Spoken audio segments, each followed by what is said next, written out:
Good evening, I'm John Batchelor. This is the John Batchelor Show. The Islamic State and the trouble in Ukraine, and in addition to that, the confrontation in the South China Sea. Set those aside for the moment because there's breaking news from the State of Israel.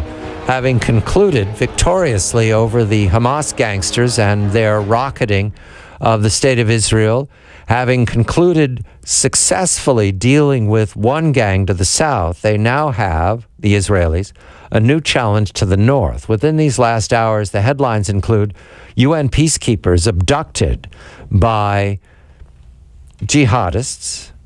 Make a distinction here. The Nusra Front jihadists, which include the Chechen Brigade, so they're no less ruthless than ISIS. But in any event, the Nusra abduction of 43 UN peacekeepers, while at the same time the headline from Israel is that the IDF is on high alert in the Golan Heights to the north. The Golan Heights remain a vulnerable part of the defenses of Israel. And during the Syrian civil war, the IDF, to reporting, has been very, very cautious about keeping advanced elements and a watch on when and if the Syrian war would spill over into the Golan, into the finger of Israel. Malcolm Hoenlein, Conference of Presidents, major American Jewish organizations, joins.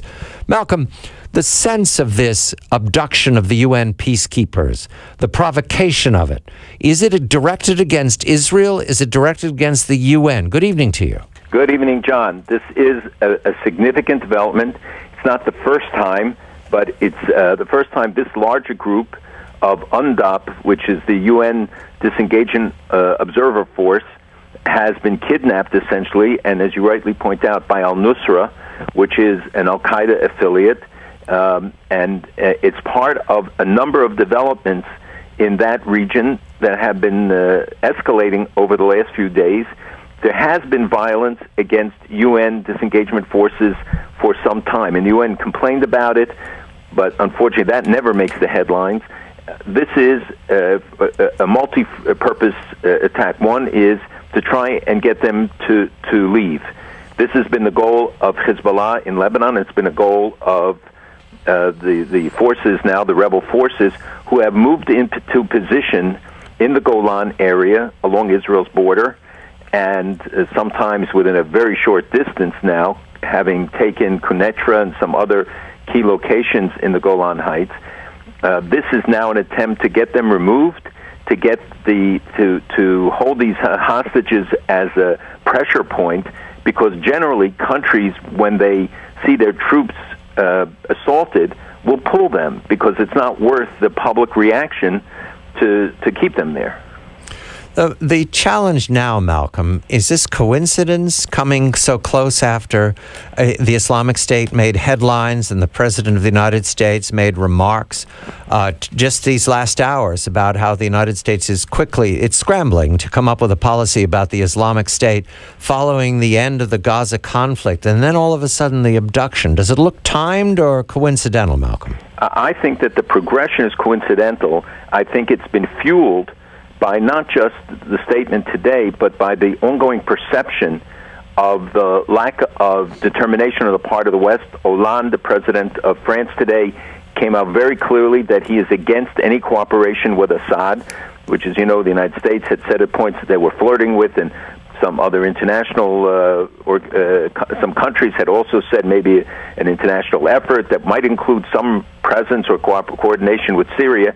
They put the kibosh on that now. So there is really no real force, and we have seen now the competition between the forces in Syria, between the rebels versus IS versus the Syrian army. The Free Syrian Army seems to be sidelined completely.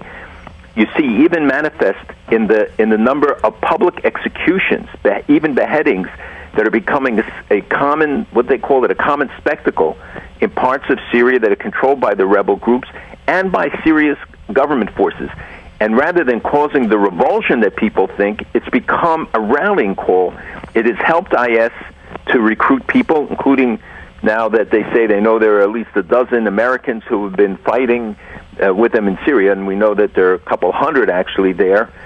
So you have this competition developing with the defeat in Raqqa of the Syrian army, and and taking that Air Force base that we discussed already last week, and now the world catching up to it, to understand that they consider this the heartland of the caliphate, and that the fall of a second province, Deir al-Zur, where Assad forces were largely isolated around the airfield and near the provincial capital.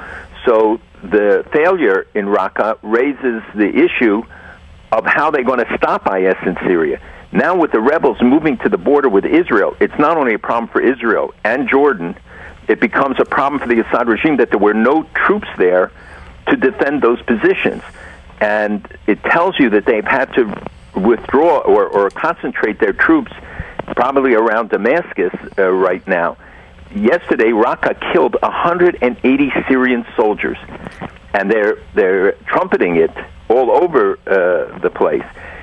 Kerry is going to be going to the Middle East now. The president is sending him to try and deal with the IS issue, not these other matters that have come up. So we're seeing a much more complex situation. It is so the issues that you answer, are they related? Yes.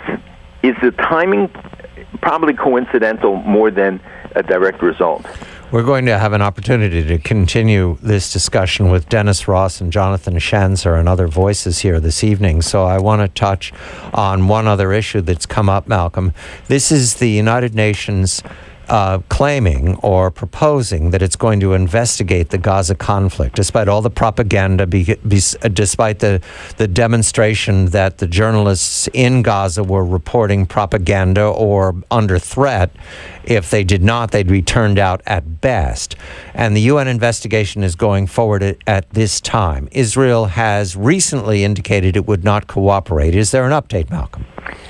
The UN put out its own report now, and by the way, they have dealt with this issue of the beheadings in Syria. This is a separate UN report, but you can't expect much action on that. Or they uncovered these huge ISIS camps recruiting boys between 10 and 14. This report, the third, is dealing with the Gaza crisis, and what's amazing is that their findings almost paralleled completely the report of the Israeli forces. This was supposed to be the predicate to the commission, which Israel will not cooperate with. The chairman is somebody who was renowned for his anti-Israel views. The appointees are people, one of them at least, is known for anti-Israel views, so there's no reason for them to do it. What they showed is that 72% of all the attacks Israel made were within 3 kilometers of its border, meaning that they were going after the areas where the tunnels and those directly posing a threat to Israel.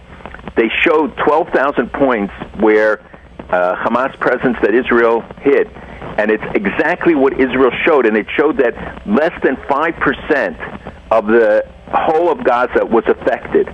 Contrary to all the images that people got from the media, I mean, Israel essentially was vindicated by the UN damage assessment in Gaza.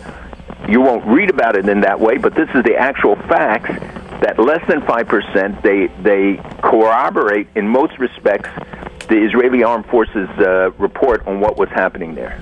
Malcolm Hoenlein, Conference of Presidents, major American Jewish organizations, are reminding us once again the wisdom of Mark Twain about lies going around the world while the truth gets its boots on. I'm John Batchelor. This is The John Batchelor Show.